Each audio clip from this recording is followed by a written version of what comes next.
No cabe duda que aunque la palabra de Dios siempre es la misma, no cambia porque es una palabra eterna, de sabiduría infinita y de infinitas posibilidades, animada, alentada por el Espíritu, por eso es fuente de la revelación, es Dios mismo que habla al hombre. Sin embargo, nosotros que la oímos en momentos diferentes de nuestra vida, en edades diferentes, en lugares o circunstancias de nuestra vida que son diferentes, y por eso en diferentes lugares, a diferentes personas, la palabra de Dios va a impactar o va a actuar de una manera única y, por supuesto, siempre diferente a otras personas. Por eso, en mi caso particular, sí le veo una relación muy estrecha, muy íntima, una palabra que continuamente está animando y alentando mi vocación misionera.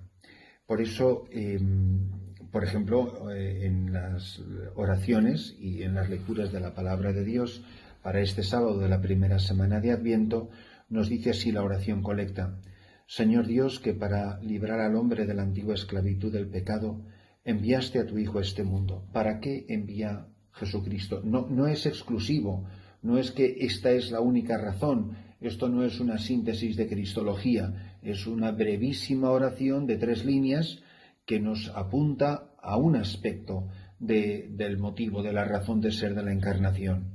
Señor Dios, que para liberar al hombre de la antigua esclavitud del pecado, para liberar al hombre de la antigua esclavitud del pecado, enviaste a tu Hijo a este mundo. Es la confesión de fe. Tú has hecho esto. Para librar al hombre, has enviado a tu Hijo a este mundo. Ahora viene la petición.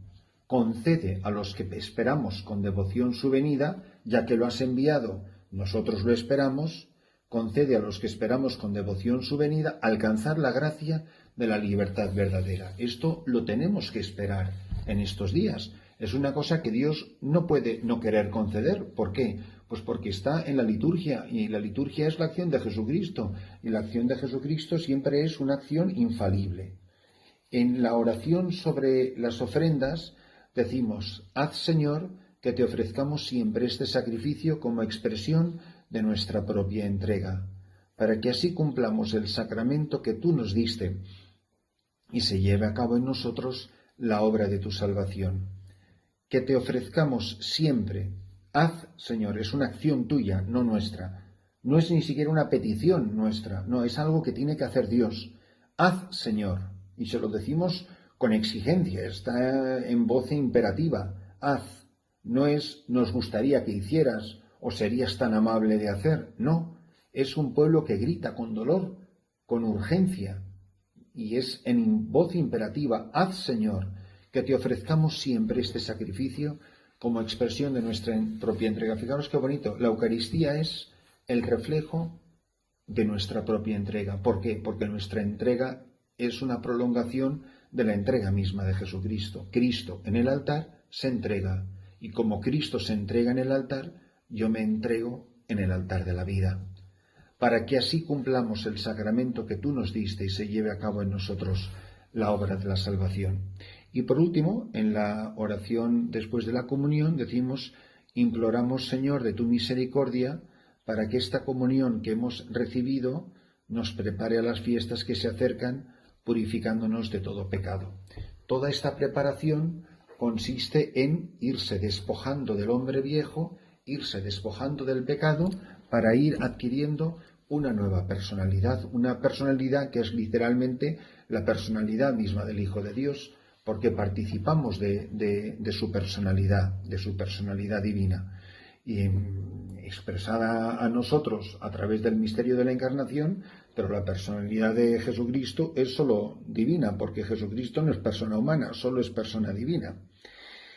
En las lecturas de la palabra de Dios, sobre todo me fijo en el pasaje del Evangelio del capítulo 9 de San Mateo, donde dice que en aquel tiempo Jesús recorría todas las ciudades y aldeas, enseñando en sus sinagogas, anunciando el Evangelio del reino y curando todas las enfermedades y todas las dolencias. ¿Qué hacía Jesús? Recorría todas las ciudades y aldeas, primero. Segundo, enseñaba en sus sinagogas. Tercero, anunciaba el Evangelio del reino. y cuarto, curaba todas las enfermedades y todas las dolencias. Y aquí viene una frase que la tenemos que llevar siempre escrita en el corazón. Al ver a las gentes, se compadecía de ellas, porque estaban extenuadas y abandonadas, como ovejas que no tienen pastor. Entonces dijo a sus discípulos: la mies es abundante, pero los trabajadores son pocos. Rogad, pues, al Señor de la mies que mande trabajadores a su mies. Fijaros la expresión: al ver a las gentes, se compadecía, se conmueve el corazón de Cristo, se mueve a compasión. Al ver a las gentes se compadecía de ellas, porque estaban extenuadas y abandonadas.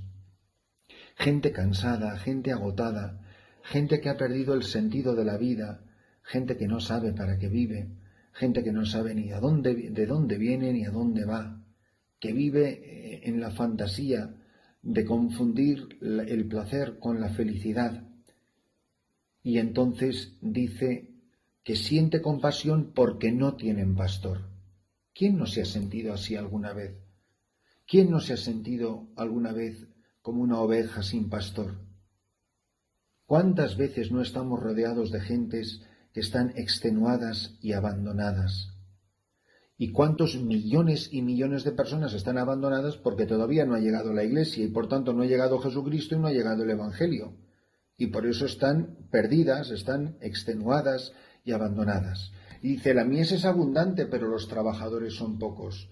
Rogad, pues, al Señor de la mies que mande trabajadores a su mies. Bueno, pues es un ruego urgente. Pedid al Señor de la mies, pedid al dueño de estos campos, que es este mundo, que envíe más trabajadores a su mies.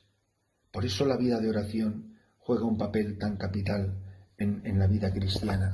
Y por eso cada uno de nosotros tiene que mirarse muy mucho a sí mismo y preguntarse si de verdad está viviendo, tomándose en serio el Evangelio. Y por otra parte, ¿de verdad somos una iglesia que reza por las vocaciones, que pide por las vocaciones? ¿Estamos convencidos de que las vocaciones dependen en gran medida de la oración de toda la Iglesia? Los padres de familia se dan cuenta de la responsabilidad tan gravísima que tienen, de que Dios no puede llamar a un hijo que ellos no han concebido, que Dios no puede llamar por su nombre a un hijo que en el deseo de su corazón estaba ya ahí y no lo ha podido llamar, no lo ha podido enviar. ¿Por qué? Pues porque no ha sido concebido. Pues es una responsabilidad gravísima la que tiene aquí toda la Iglesia. Y por eso la invitación a la oración incesante: orad al Señor de la mies, al dueño de la mies, que mande obreros a su mies. Pedidle, rogadle al Señor que tenga piedad de las multitudes que no tienen sacerdote. ¿Cuántas comunidades no tienen sacerdote? ¿Cuántas comunidades este domingo no van a tener la Santa Misa? ¿Cuántos sacerdotes están agotados y extenuados porque no dan abasto? ¿Cuántos sacerdotes atienden multitudes de parroquias, cansados, agobiados, que la gente no les responde? ¿No os podéis imaginar lo difícil que es decir la misa número 3 o la misa número 4 cuando eres sacerdote? Yo lo tuve que hacer con 23 años y aparte de que terminaba los fines de semana completamente afónico, a mí la misa número 4 en aquel pueblecito de Piedra Escrita es que era un agobio, es que era la cuarta vez que iba a predicar la misma homilía, o por lo menos predicar sobre los mismos evangelios. Y claro, pues se te hace muy difícil. ¿Y por qué? Pues por falta de sacerdotes, por falta de pastores, por falta de hombres que digan sí al Señor, y todas las tareas apostólicas que se quedan sin llevar a cabo. ¿Cuántas casas, cuántas labores, cuántos carismas, cuánta vida religiosa se está muriendo? La vida religiosa se está muriendo en la Iglesia Católica, y el que no es que está barriendo la cubierta en el Titanic y no se ha enterado todavía de que va la fiesta y lo que está pasando en la Santa Madre Iglesia. pero la situación es gravísima.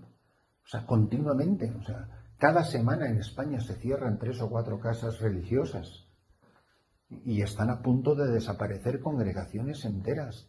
¿Cómo podemos asistir a semejante espectáculo sin que se nos conmuevan las entrañas? Rogad al Señor de la mies. Pero ¿cuántos padres de familia de verdad ponen empeño para que sus hijos vayan al seminario, para que sus hijos o sus hijas entren en vida religiosa? ¿Cuántos padres de verdad lo han propuesto? ¿Cuántos de verdad están dispuestos a sembrar la semilla de la vocación en el corazón de sus hijos? Pues a mí me parece que tenemos todos una responsabilidad gravísima y no podemos abdicar de ella.